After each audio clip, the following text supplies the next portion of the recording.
The Inca Empire story. The Inca civilization left some incredible remains to posterity. These sites have become world-class tourist destinations today. But the history of the Inca Empire, which dominated South America for hundreds of years, is still shrouded in mystery. The Inca Empire is said to have been in the Andes, and the empire that stretches from north to south had large beaches, deserts, and high mountains. The Andes Mountains, which have more than 50 high peaks of 6,000 meters above sea level, lack oxygen, making it difficult to breathe. But people lived here a long time ago and built a civilization. The most famous of them were the Incas, who even built the empire.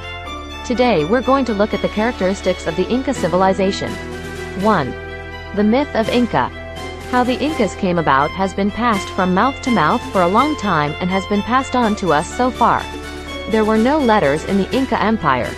So myths and legends continue to be passed down by word of mouth, and so far the story has survived.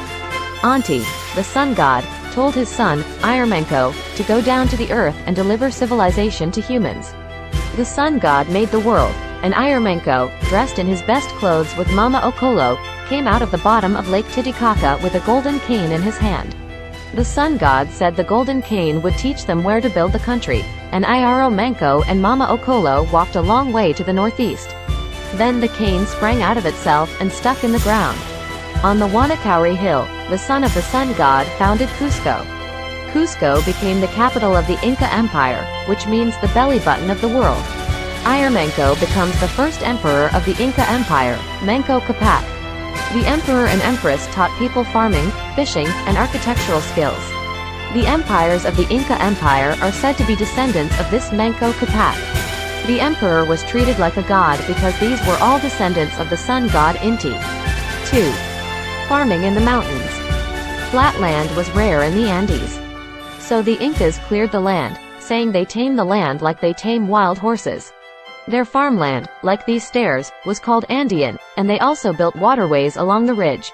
So, in these rugged areas, they created great farmland, and the Incas were the first to grow potatoes. It also grew and harvested more than 200 kinds of potatoes, and they also grew corn that could be kept for a long time. Without them, we might not be able to eat potato chips or popcorn that are related to potatoes or corn today. Corn, in particular, was considered sacred and could only be eaten by nobles at first, but later it spread to Europe and today almost everyone ate it. 3. The path of the Inca Empire. By 1438, the Inca Empire was very prosperous because it fought many great wars and allied itself with its neighbors. The territory was extended from the Amazon River to parts of Argentina and Chile. The Incas called their country the Tahuantinsuyo, which means an empire stretching in all directions. Of course, the center of the empire was the capital, Cusco. It is said that the Inca Empire was able to prosper because of its strong military and excellent negotiating skills. The neighboring countries often offered cloths and food to the Inca Empire, so they were able to maintain peace.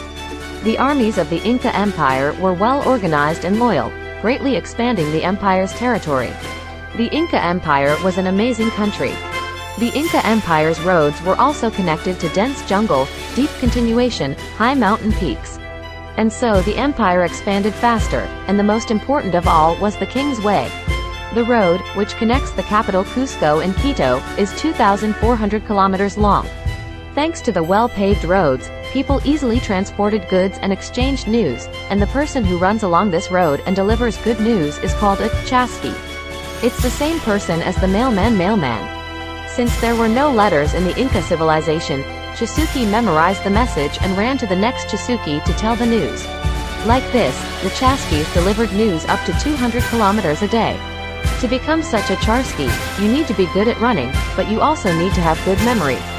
4. Number records of the Inca Empire. As the country grew, it became necessary to record where and how much corn or potatoes were produced. So the Incas created something called quipu, which used knots to mark numbers and types. They tied up strings of various thicknesses, colors, and lengths to record how much there was. The Incas recorded their production using this thing called quipu, and the person who decodes it was called kabakamayak. Unfortunately, no way to interpret quipu has been passed down today. 5. Architectural techniques of the Inca Empire. The architectural technology of the Inca Empire was, in a word, great. The Incas cut and stacked large rocks, but they didn't use any cement. Nevertheless, the pieces of rock fit perfectly, so there was no room for a piece of paper to enter. It's Machu Picchu, where you can see the architectural techniques of the Inca Empire.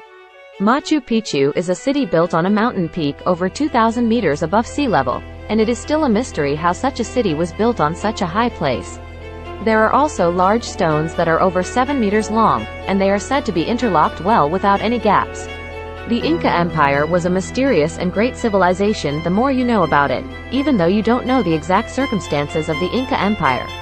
I'll stop here for today. Thank you for watching until the end of the video. Have a great day today.